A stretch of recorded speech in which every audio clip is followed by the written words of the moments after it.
Namaste, Jai Bharat. In history, there were some people who did not like Bharat. There were quite a few people who did not like Bharat, but though they were not many. One such character is in history is Winston Churchill.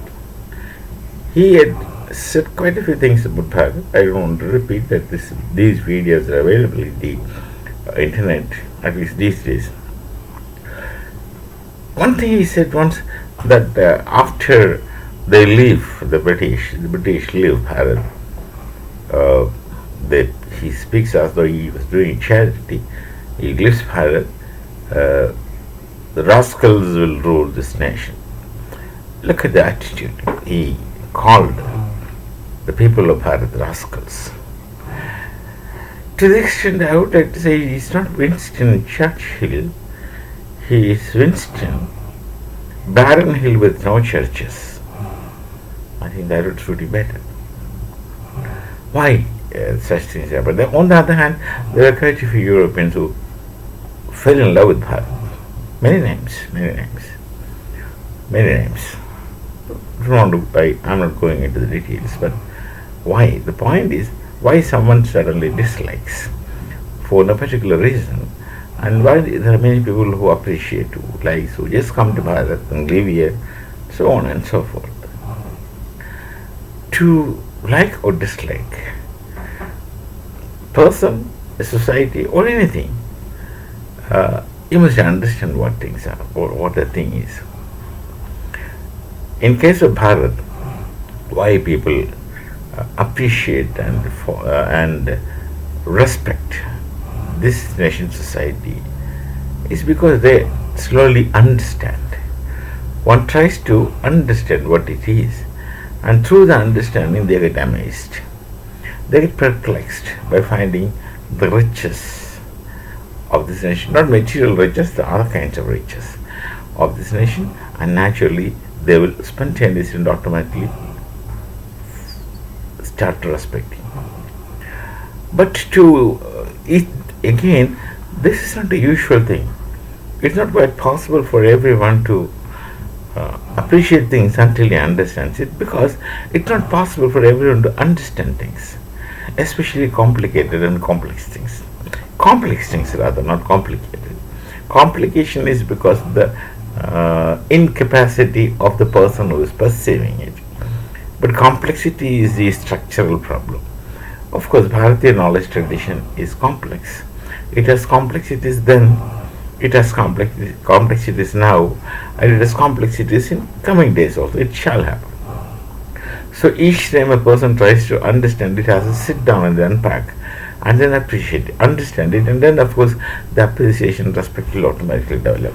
This had not happened in case of Winston Churchill and many such people who did not appreciate Bharat, did not give the due to Bharat. One of my teachers, Professor Hashnarayana Pleknau, used to say that Bharat had never received her due.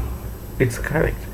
I was an MI student, he was my professor, and when he said in the class, and also otherwise personally when we have our discussions, that Bharat had never received her due, it did not struck us at that time with that kind of vivacity and strength. As we grow, it strikes us now. It's true. He has expressed our concerns that Bharat never received her due from the world. It's correct. Why? Is because the depth and greatness of Bharat, both, it's so deep and it's so vast, is hardly understood by many people. It's only when someone understands it, he will start revering, respecting. But how can all people understand? It's also not possible for everyone to understand. To understand, then one needs a definite level of ingenuity and a definite level of perception based on ingenuity. It's not the case with all. It's the case with only few. And those few who happen to come in contact with Bharat, of course, did appreciate, did revere, did respect, so that gives us comfort.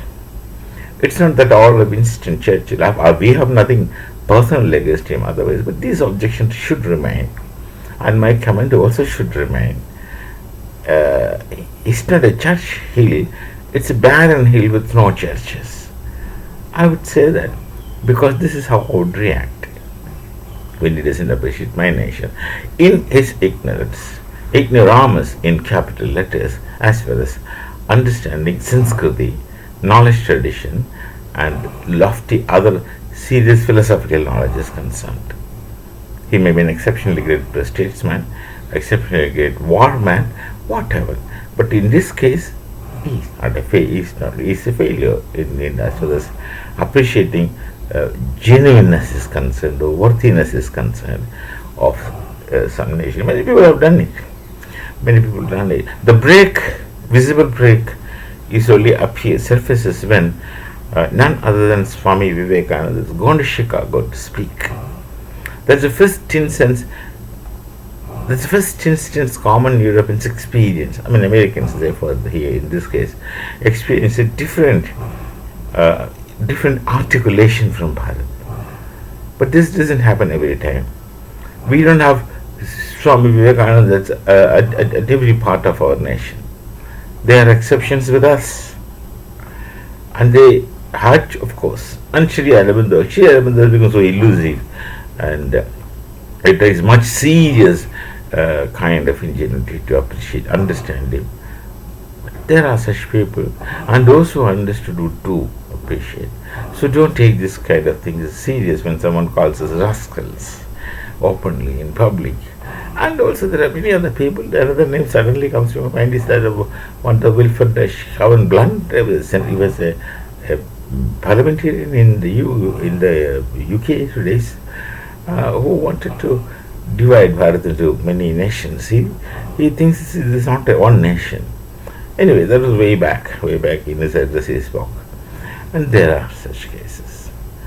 So people, to appreciate, you should know. To know, you should be capable of knowing. Not all people are capable of knowing.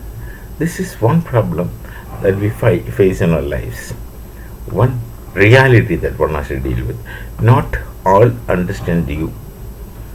And in many cases, to understand one needs to be equally capable.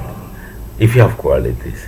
Only people with some other qualities can appreciate and understand you. So we meet again with some other thought. Till then, Namaste, Jai Bharat, and Jai Shri Ram.